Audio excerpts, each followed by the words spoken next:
deep meditation. He was woken up by the stench, the smell of this person who had probably had never had a bath. So what he says is, okay, I'll give you a piece of soap, you go take a bath, and then come. I will try to answer your questions, try to solve your problems. So this is just for you to remember that how soap may have become popular. Next slide. Now, use of anesthesia, use ethanol as an anesthetic. That again, it may sound a little strange today, but it is very important because in Western world or in modern medicine, anesthesia was introduced only a little over 100 years ago, and that also initially with disastrous consequences. In medieval Europe, again, surgery was known, but surgery was usually done by barbers. The reason being, barbers have the sharpest knife, but no anesthesia. So you can imagine the consequences, almost always disastrous. And contrast that with the way our surgeons used to anesthetize patients. Now, what they do is, they drug the patient with ethanol, and until the patient is completely numb, then they can do surgery without the patient suffering much pain. Now, it has an interesting consequence, at least in today's context. If you try to make ethanol bring back ethanol as a anesthesia, for anesthesia, you can imagine the situation. In Trivandrum, I'm sure maybe in other cities as well, you'll see huge lines of people going around the hospital looking for anesthesia. But okay, I agree, they need surgery, but what they need is surgery, brain surgery, that's what they need. On the other hand, again in Trivandrum or other places, after 6:30 or 7 o'clock in the evening, when you go out on the street, you'll see there are so many people who are already anesthetized and ready to undergo surgery. Humor aside, next slide, please. You missed the slide? Yeah, this is a scene of a surgery scene, presumably Sushruta performing a ear surgery, and this was put out by Park Levis, the large pharmaceutical company. So I thought I should show this. But okay, now let's come to the modern world. Next slide, please. Okay, I already mentioned that DNA is an organic compound. It's a complex organic compound which conserves and transmits our heritage to generations. Next slide. Now, what I'm trying to do here is to show you how chemistry in general, especially organic chemistry, how important it is to our day-to-day life and our existence, our health and welfare. So I have taken examples from different facets of life to make this point. Chemistry is life. Organic chemistry is the chemistry of life. Next slide. So what happens is when you are blinded by the sun, or you're watching a beautiful rainbow, what is happening is some very specialized organic chemistry.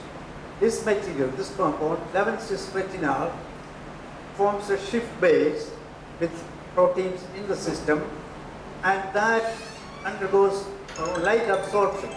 This cis double bond undergoes isomerism to trans, and that lengthens the molecule. So along with the absorption energy, a trigger for its amplification also occurs.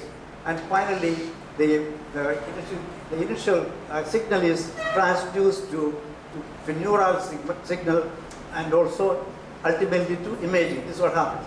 I said a whole lot of things, and actually it's a very complicated thing that happens, but it's all organic chemistry. It starts with this molecule, relatively simple molecule. Next slide. Now, you must have all been attracted, fascinated by fireflies, the glow of fireflies. What is happening here? Next slide. Again, very sophisticated organic chemistry going on here. This molecule, luciferin, under the influence of catalytic enzyme, catalysis, reacts with hydrogen peroxide, which is actually produced by a byproduct of some metabolic processes. These two react to give this transient reactive molecule in an excited state. Okay? Because I can tell you that I cannot discuss the details of how it is formed in the excited state. Whatever that may be, this molecule is a very reactive one, and it's formed in an excited state. Via the intermediacy of this peroxylactone, the unstable compounds, they spontaneously undergo a decomposition to give you this activated carbonyl compound and a molecule of carbon dioxide. When this activated molecule comes down the ground stage, light is energy, but excess energy is transmitted as light. And depending on the fluorescer or the dye molecule present in the system, you can have yellow light, blue light, or teal light. So there are different kinds of fireflies and other organisms which produce. They produce this light actually for a fantastic purpose, to attract members of the opposite sex. So you can see the fireflies, especially the mating season, they're quite active. Next slide, please. Now, chemists have made use of this principle to make articles of use, daily use. You must have heard about light sticks. And the same principle which firefly uses is used by people in the laboratory to create this peroxylactone, which again is quite unstable, and it's in an excited state. Next slide. Okay. When in the process, it actually undergoes decomposition to carbon dioxide almost instantaneously when this peroxylate is treated with the base, and that gives the depending on the fluorescer gets excited, and when that goes down to the ground state, visible light is created, and again the color of the light will depend on the fluorescer. Some fluorescers are shown on the next slide. Depending on the fluorescer uses, you can have blue light, yellow, or red, or other colors, or even mixed colors. Again, you can actually modulate this, control this by using the appropriate fluorescer. Next slide. Now, nature, we always marvel at the beautiful sight of flowers with very different colors. Nature actually uses very few materials, very few compounds to create a vast array of dyes. For example, this is a cornflower, the blue flower, and the red poppy flower, which is red. Both come from the same molecule. Only thing is the pH of the system is different. In red, it's red in acidic pH, it's the same molecule, it's an anthocyanin, and the same compound under alkaline pH gives blue color. Just like that. So the nature can actually fine-tune by adjusting the pH and produce a vast array of colors using anthocyanins and substituted anthocyanins. Next slide. Again, you must have the feathers of birds with beautiful colors. Those are produced by another molecule, a different kind of molecule, not anthocyanins, long chain hydrocarbons with a conjugated system. This is one of the cathasanthi. Again, similar, just by changing the number of double bonds, nature is able to produce a vast array of colors. Next one. Tomatoes color comes from, again, a polyunsaturated molecule, lycopene. Next slide. Okay, this we can ignore. Next one. Now, another area where the organic chemistry's handiwork is quite evident is hormones. Now, this I think is Hrithik Roshan. Okay, the point here is to tell you that these two molecules, testosterone and androsterone, are responsible for the particular male features and makeup of the male body that's controlled by these two hormones.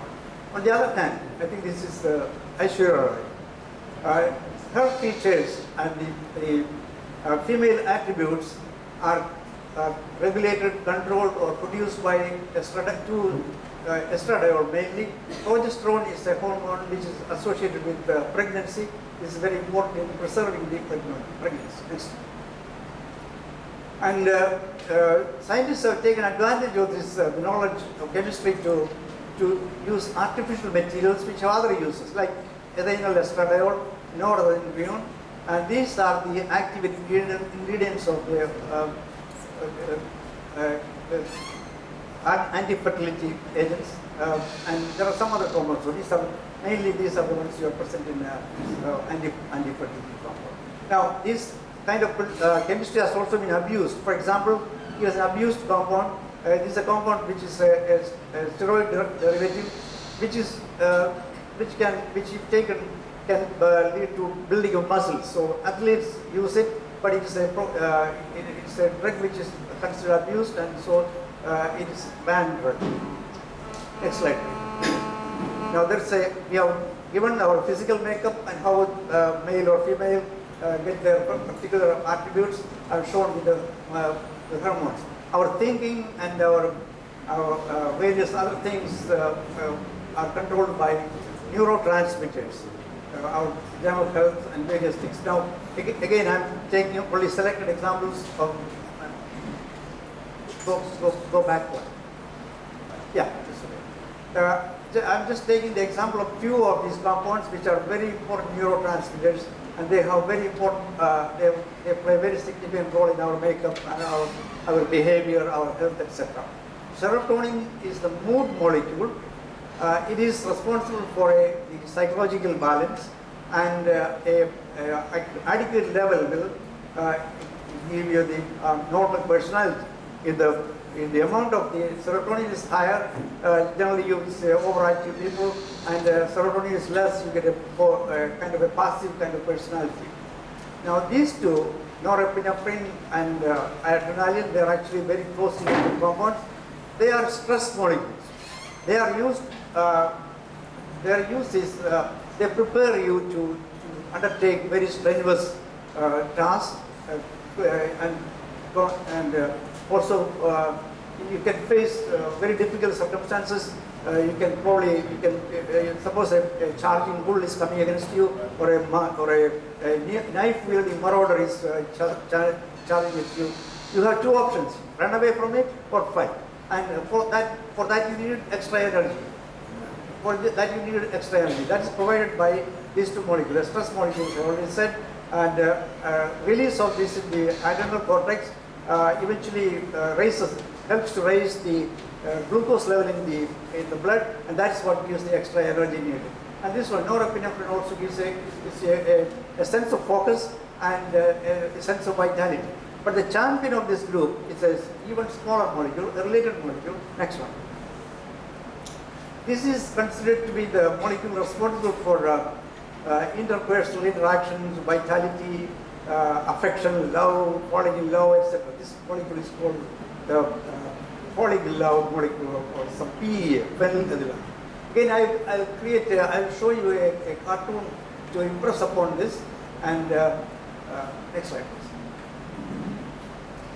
Okay, I have drawn from the story of the Dushyanta and Shakuntala in Mahabharata to just tell you how this works.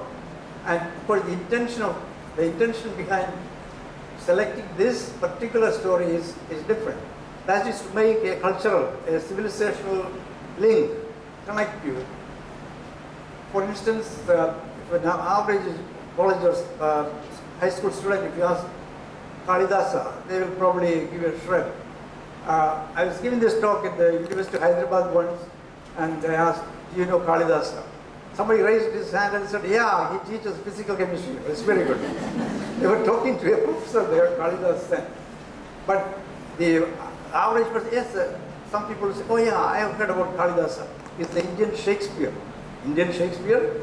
Kalidasa lived 1,000 years before Shakespeare. Yeah. But so the British one, they can call Shakespeare Kalidasa. British Kalidasa, not the other way around. So you know what I'm talking about. Now, what's going on here? So Kalidasa, Shakuntala sees Dushyanta and she instantly falls in love with him, or vice versa. But if the sketch, you've seen that she has already moved away from her friends, and she makes an excuse of a nail, she's stepping on a nail. Whatever it is, what is actually, chemically what is happening is, next, she has a stream of phenylethylamine injected into her head. Okay? So that's what's making people fall in love. It is proven by experimental studies in animals, and so there's a good reason that what I'm saying is correct. Now, my little daughter who made this sketch after we put the phenylethylamine there, she looked at me and said, "Well, it looks like Dushyanta has more phenylethylamine in him because the king is on a hunting trip, but he has no tools, no weapons in his hand. Looks like when he saw Shakuntala, he dropped all the hunting tools. But here's the understatement. Okay, let's move on. Next slide. Now, there is another super molecule, oxytocin, which initially was thought of only having two functions. That is, at the end of pregnancy, the mother goes into labor, and this is the molecule. Oxytocin was responsible for the uterine contractions, etc. It also was reputed known to have play a role in producing breast milk for breastfeeding. But now people find that it has some other very important functions. In fact, it plays a very intricate role in love making, and of course this cannot be discussed here. Those who are interested can go to Wikipedia or Google and find out what exactly oxytocin is. It's very important. Next slide. Before we close this segment, serotonin, we already heard, is a mood molecule. Mood up or down depends on the level of serotonin. A closely related compound, it's a very closely related compound, melatonin, that actually controls our circadian rhythm. That is the molecule, that's the neurotransmitter, neuromodulator rather, which tells you when you can go to sleep when it's dark. So the level of serotonin, melatonin goes up, so you go to sleep. So, and this has been used as a drug. Those who have difficulty sleeping disorders, it was used as a prescription drug. I think still is used, but it does have some side effects. Now we will leave this area and go to another area where organic chemistry plays very crucial role. Okay, undoubtedly, modern medicine is without organic compounds. It is almost zero. The most important, all the important drugs that relieves us from pain, that cures various diseases, they're almost always organic compounds. The first modern medicine probably can be considered to be aspirin.